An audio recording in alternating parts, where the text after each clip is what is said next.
hope you're having a great day so far. This video is going to go over more changes coming to Wrath of the Lich King Classic that you might not know about yet, and my goal is to highlight how the Wrath Classic we're going to experience in 2022 is not going to be the same as the Wrath we experienced back in 2008. Now first off, you're probably wondering from the thumbnail, what is Blizzard doing to every man for himself? Well, they're actually renaming it. Now in Shadowlands, they renamed every man for himself to Will to Survive. And the same is being done for Wrath Classic. In a recent interview with IGN, Blizzard developers stated that they were going to try to honor adjustments made to in-game text and character depictions to improve sensitivity and inclusivity. Now, I'm not totally sure how that translates to this particular name change, but it definitely seems to make more sense for an ability that you usually use to break CC and then you jump back into the fight, to give it the name Will to Survive. Although it does also make sense to break CC and run away, which would then fit the current name Every Man for Himself. Anyways, that's what Blizzard has decided to do to the ability, and is just one more thing that makes Wrath Classic not the same this time around. But that is not the only change. Blizzard has also mentioned they are looking to make adjustments to raiding and lockout systems so players don't feel obligated to run 4 versions of the same raid per week in order to optimize their character. Now with Wrath of the Lich King, there are going to be 10-man versions of 25-man raids, introduced due to the popularity of Karazhan, the first 10-man raid in TBC. So for Nox Ramus, for example, you'd have the 10-man version, 10-man heroic, 25-man, and 25-man heroic raids. If you wanted to fully optimize your character and increase your chances of getting gear, then you'd have to run all 4. But it's 4 runs of the same exact raid, and you can only run the same raid so many times before you're sick of it. I think this has the potential to be a good change, but we're going to have to see how Blizzard decides to make this adjustment. Perhaps they are thinking of making them share a lockout for the 10 and 25-man versions, and so you'd only run the same raid twice instead of 4 times, but we don't know for sure how they plan to implement. Something else that is really interesting is that the in-game barbershop can also change your character's gender. Now, I don't know about you, but I've never been to a barbershop like that, but alright, suit yourselves. Male and female are the only 2 options, by the way. This is actually a pretty cool change. Sometimes you think you do, but you don't, and then you change your mind about things, like Blizzard changing their mind about bringing back Dungeon Finder.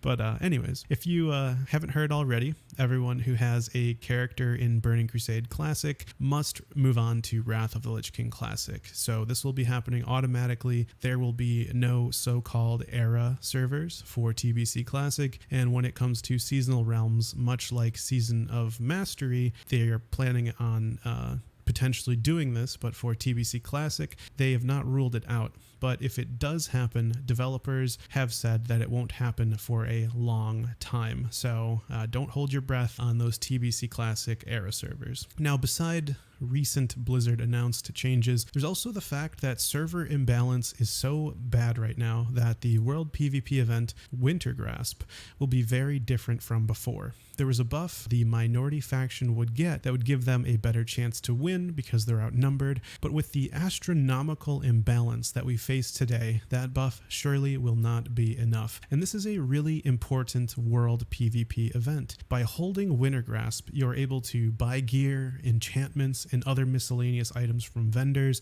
and most importantly of all, have access to the Vault of Archivon, a very important raid. Now this raid is very unique in that the gear you get from this raid also includes PvP set pieces in addition to PvE set pieces. I remember, as someone who loves PvP, I always made sure to do my Vault of Archivon lockout each week for that chance of getting a PvP piece of gear instead of having to spam battlegrounds or using my hard-earned arena points. The bosses in Vault of Archivon also drop Emblems of Triumph, used to purchase tier 9, and Emblems of Frost off the final boss, Toravon the Ice Watcher, which is used to purchase tier 10. Now, this is all to prove the point that this raid is very important, and on servers that are wildly imbalanced, access to this raid will be restricted to the dominant faction, I believe. This only further incentivizes the minority faction to transfer off to another server where they will be the majority faction. I think this will only exacerbate the already poor faction balance we are experiencing now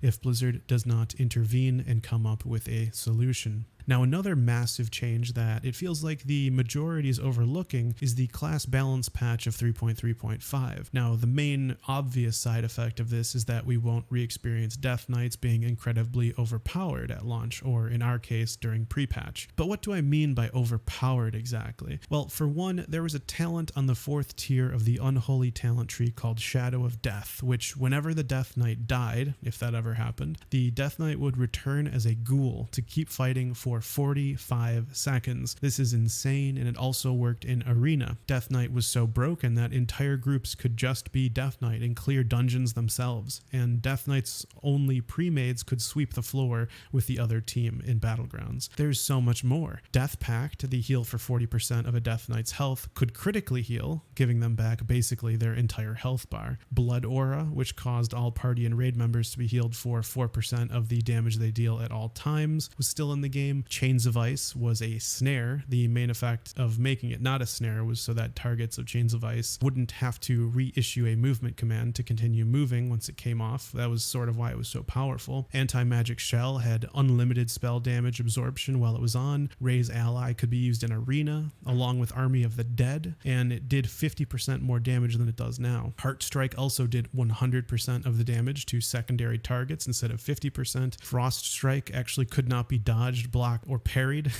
Gargoyle used to fly in the air, making it unable to be hit by melee attacks, and so much more. Honestly, just going through all the nerfs makes me want to see that old pre-nerf Death Knight in action in all of its overpowered glory, but of course it was very obviously broken, and bringing it back surely would cause some chaos. But this is the obvious event that we won't relive in Wrath Classic. The not so obvious class nerfs, in my opinion, were actually done to the Paladin. Sacred Shield could originally be cast on any number of targets, so Paladin absorptions were amazing. In addition, if you healed a target with Flash of Light while they had Sacred Shield, they would get a heal over time, healing for 100% of the Flash of Light amount over 12 seconds. This wasn't a talent either. Any Paladin could do this, which was absolutely insane. On top of that, Lay on Hands also didn't give Forbearance before patch 3.3.5, which was very powerful, of course, to be able to use Lay on Hands in addition to Divine Retribution or Divine Protection or Divine Wrath, the wings.